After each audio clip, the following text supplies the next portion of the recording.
بسم اللہ الرحمن الرحیم۔ اللہم صلی علی محمد و آل محمد و عجل فرجہم۔ ہم بات کر رہے ہیں سورہ کہف کی۔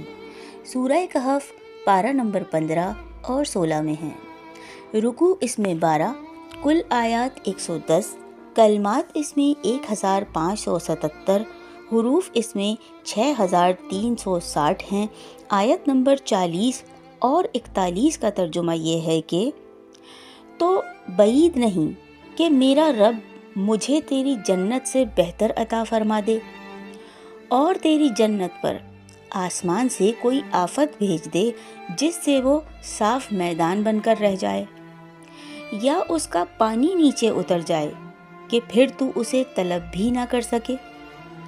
مسلمان نے مزید کہا کہ قریب ہے، یعنی ایسا بھی ہو سکتا ہے کہ میرا رب مجھے تیرے باغ سے بہتر عطا فرما دے اور تیرے باغ پر آسمان سے بجلیاں گرا دے تو وہ چٹیل میدان ہو کر رہ جائے، ایسا کہ چکنی زمین بن کر رہ جائے، اس طرح کہ اس میں سبزے کا نام و نشان باقی ہی نہ رہے، اور اپنی زندگی ہی میں تو اس باغ کو برباد ہوتا ہوا دیکھے اور کف افسوس ملتا رہ جائے، یا اس باغ کا پانی زمین میں ایسا دھنس جائے اور اتنا نیچے چلا جائے کہ کسی طرح نکالا نہ جا سکے۔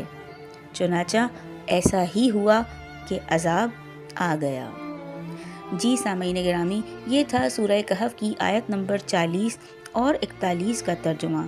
ویڈیو آپ کو پسند آئے تو اس کو لائک کیجیے گا، شیئر کیجیے گا، کمنٹ کر کے اپنی رائے سے آگاہ ضرور کیجیے گا، اور چینل کو سبسکرائب لازمی کیجیے گا۔